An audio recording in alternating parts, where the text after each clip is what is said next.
Hey guys, it's Nina. I am back with another Fragrance Friday video.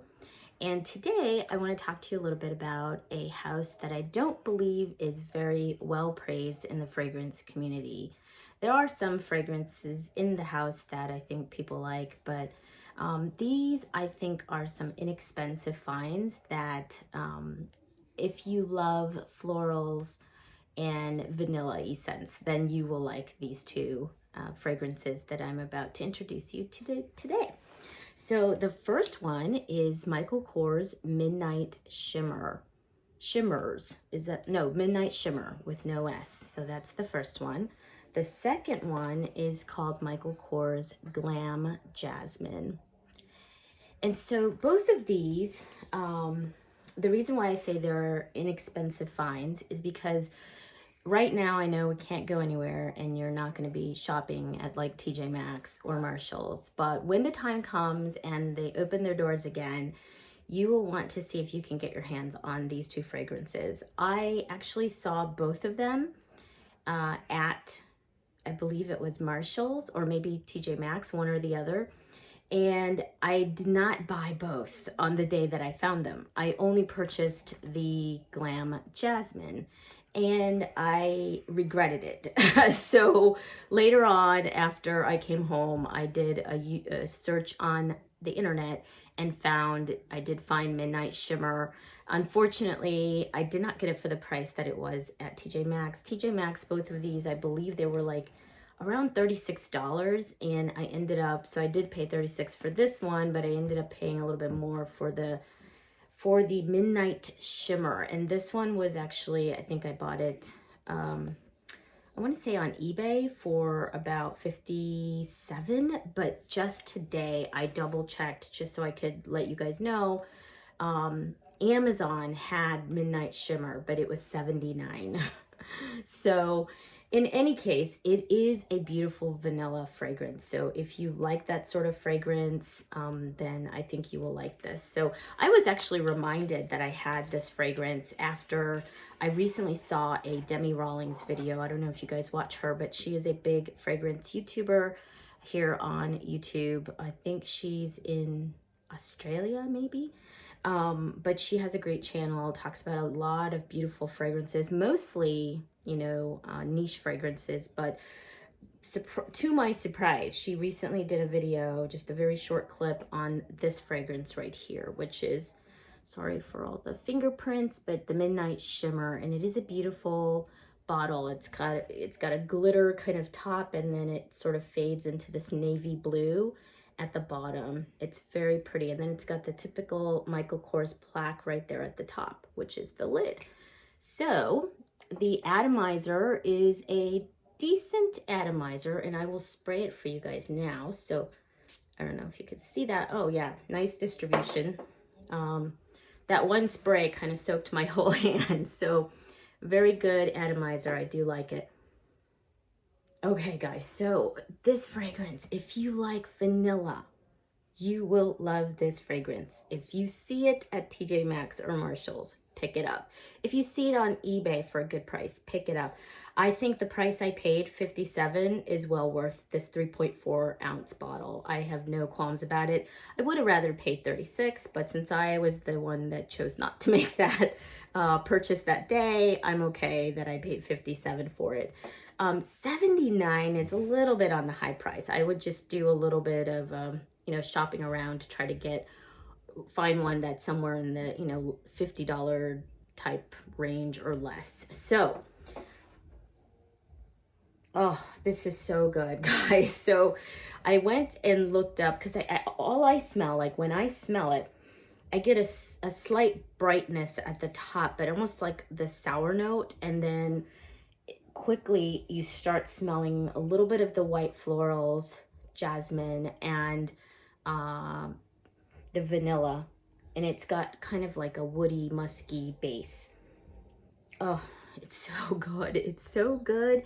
If you guys have ever smelled Guerlain's Spiritus du Blé Vanille, I'm not saying this is a dupe or that this is, comparable to that fragrance, but it's just got that really beautiful vanilla.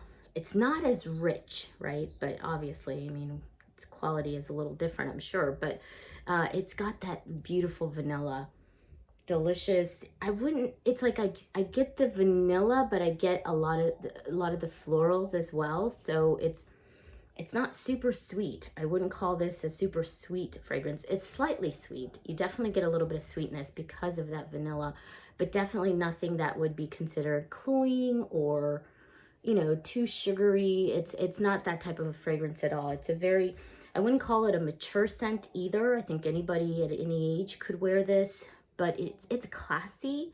It's like, it's sweet and subtle. Like, I just love it. I think it's a little sexy too, actually. Not like dirty sexy, but definitely, you know, if somebody were to snuggle up next to your neck, I mean, this is a delicious scent. You will love it. So anyways, so on Fragrantica, it says that the top notes are quince, which is a fruit that is in the pear and apple family. So it's a hard fruit. It is not sweet, actually, and I believe people cook it to actually eat it. They don't eat it raw. It has no sweetness when it's raw, but it's got a sourness, and I think that's where you're getting that little bit of freshness at the top with that sour note. And then freesia and jasmine. The mid notes are vanilla, amberwood, and white florals. And then the base is musk, balsam, and moss. So balsam, if you guys are not familiar with what that is, it's basically like a resinous sap, right? It comes from either a tree or a bush.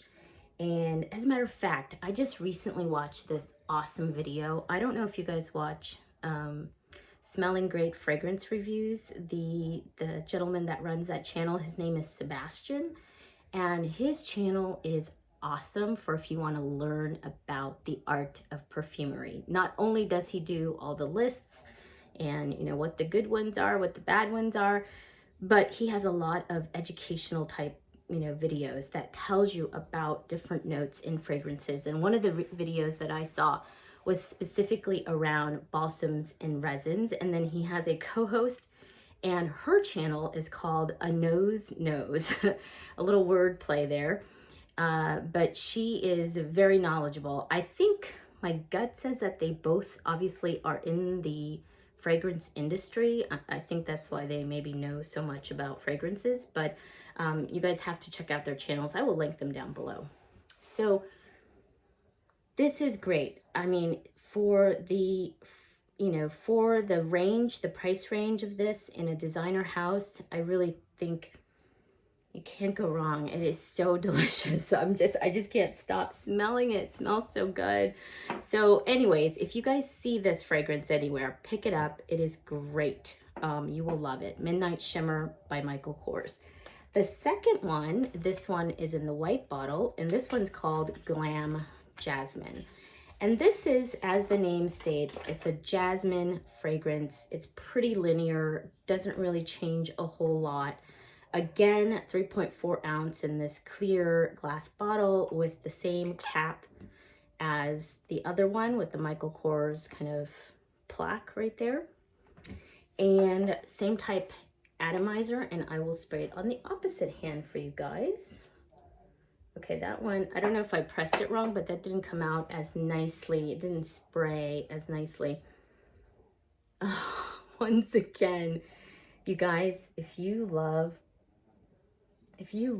jasmine, you are gonna love this fragrance. It just makes me think of a lovely Sunday sitting in the back garden, you know, like the cobblestone garden of an English cottage, and there's just, you know, white florals everywhere.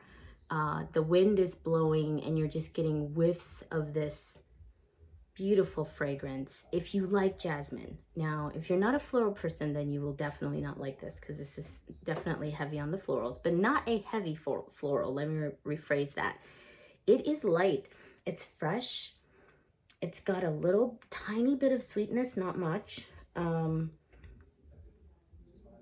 yeah, it's mostly floral. That's pretty much what I'm getting from it. So the only notes in here are jasmine, Cassie's, or I don't know if I'm pronouncing that accurately, cassis or Cassie's, I don't know.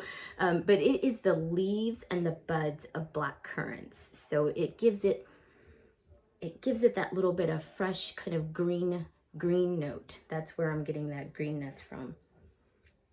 It's almost like you're getting the stems, right? The leaves and the stems of the floral. And then the base is a sandalwood, which is not a super strong sandalwood. So it's not going to be that, really strong, pungent sandalwood. It's very, again, both of these project fairly well and last pretty decently on my skin, about 6 hours or so. But neither one of these are going to knock anybody out. You're not going to, actually, you could probably wear either one of these. The Jasmine one, I don't know. Maybe not. I wouldn't wear this in an office environment. Not that any of us are really going to the office right now, but this might bother somebody if they're opposed to florals, then this might bother someone. But this one, the Midnight Shimmer, it's just so subtle. It's one of those, I'm not saying it's a skin scent because it definitely does have projection and pretty good projection, but it's not a loud, boisterous kind of scent. It's very subtle, subtly sexy, I think is what I would describe this one as. So both of these, as you can tell, I absolutely love them. As a matter of fact, the Glam Jasmine, if you want to just, if you like Alien and you want to just bump up that jasmine note in Alien, layer with this one. I've done that before and it just makes it even better. Not too much though. I would be careful on, the number of sprays, but it smells so good, guys. I mean, this is just literally that English garden that I described. That's what it smells like. The other thing that this makes me think of is if you had jasmine tea. It doesn't really have that tea note, but when you first seep that tea bag in, the hot water, you get that initial aroma of jasmine. That's what you smell here. It's very good, very good. I don't even know how else to describe it, except I just love it. It's not too strong, it's not too subtle, but very daytime friendly. I would think both of these you could wear in the daytime. I wouldn't call either one of these a strictly nighttime fragrance. And even right now, with the weather that's kind of, not too, it hasn't gotten super warm yet. It's still kind of cool. You could get away with this Midnight Shimmer. I personally would even wear this in the summer, but that's just me. But for spring, you certainly could get away with it. I would spray a little stronger in the fall and winter, just to get that nice, projection and bloom of the fragrance as it mixes with your chemistry. But it's so good, guys. It's so good. And the price, if you could find it for the 36, I mean, this is a jackpot. I would say if you see both and you only want to buy one, I would pick this one if you like vanilla, for sure. I actually saw both and picked this one only because, Midnight Shimmer, I just wasn't really sure what that was about. And I feel like that day when I was in the store, my internet wasn't connecting properly, so I couldn't get on Fragrantica to check the notes, because then I probably would have picked this one instead of the other one. But in any case, so I'm giving you fair warning, if you, once the stores open up and you're back in there, or you're shopping on eBay or Amazon or Mercari, I think that's another place people buy fragrances, you've got to get these. If you like these sort of notes, you definitely should. I think this one, if you like vanilla, it's blind buy worthy. I bought both of these blind. As a matter of fact, I didn't test either one. I just, but I do that for most of my fragrances. In any case, hope you guys enjoyed this video. And if you do like this type of content, please give me a thumbs up, and I would appreciate it if you would subscribe to my channel and check out the other channels that I'm going to link down below. Appreciate your time today. Have a wonderful weekend. Bye-bye, guys.